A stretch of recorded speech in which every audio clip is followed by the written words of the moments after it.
તમને થોડુંક પિતા વિશે કહેવા માંગીશ। ગામના લોકો, શાળાના પ્રિન્સિપાલ, શાળાના પ્રિય શિક્ષકો, આદરણીય મહેમાનો તથા મારા વહાલા વિદ્યાર્થી મિત્રોને મારા રાધે રાધે। પિતા એ શબ્દ બહુ નાનો છે પણ એ મોટો પણ છે। પિતા અત્યારે માં છે તે ઘરનું માંગલ્ય છે, તો પિતા ઘરને અસ્તિત્વ છે કે માં ઘરનું માંગલ્ય છે તો પિતા ઘરને અસ્તિત્વ છે। પિતા વગર આપણું ઘર અધૂરું છે।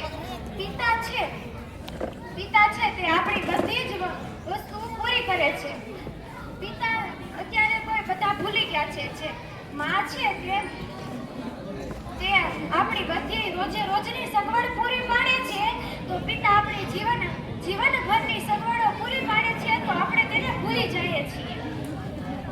માં છે તે આપણે બધું જ કામ કરી દે છે તો પણ આપણે એને ભૂલી જઈએ છીએ, તો પિતા તો આપણે જીવનભરની વસ્તુઓ, આપણી જેટલી મુશ્કેલીઓ આવે છે એ બધી પૂરી કરે છે।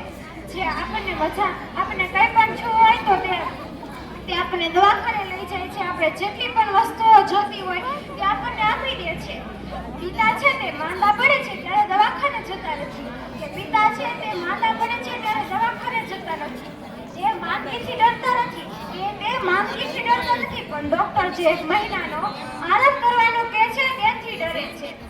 જે ડોક્ટર છે તે 1 મહિનાનો આરામ કરવાનું કહે છે તે તેથી ડરે છે, કારણ કે ઘરમાં કોઈ બીજું કોઈ છે નહીં રડવાવાળું। દીકરીના લગ્ન બાકી છે, દીકરાના શિક્ષણ બાકી છે। એટલે પિતા એ એવું એક વ્યક્તિ છે કે જેના પરછાયા પર દીકરી રાજ કરતી હોય।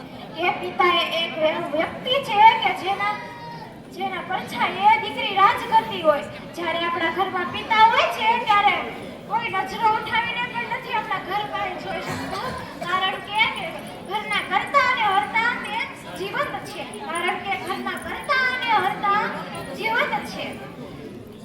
પિતા એટલે કે જે ઘર આપણા મકાન હોય તેને ટકાવી રાખવા માટે એક મજબૂત પાયાની જરૂર પડે છે, કે મકાનને ટકાવી રાખવા માટે એક મજબૂત પાયાની જરૂર પડે છે, એવી રીતે એક સુંદર પરિવારને સાચવવા માટે એક પિતાની જરૂર પડે છે, કે એક સુંદર પરિવારને ટકાવી રાખવામાં એક પિતાની જરૂર પડે છે।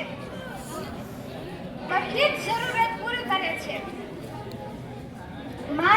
માં તો મોખણા મોઢે કોઈની સામે રડી જ પડે છે, કે પિતા તો રડી પણ નથી શકતા।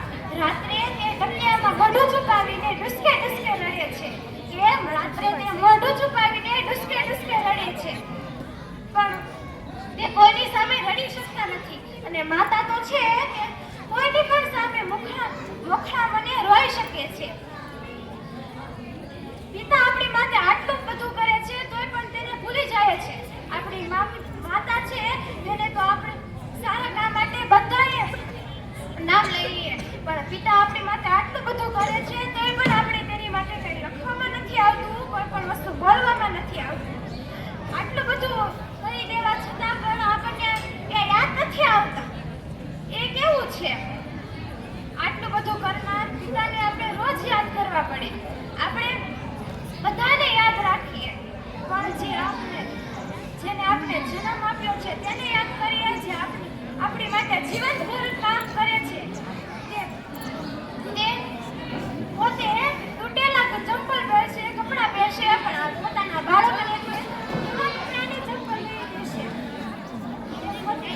જે તેના ગોઠવી છે તેમાં કાણા પડેલા છે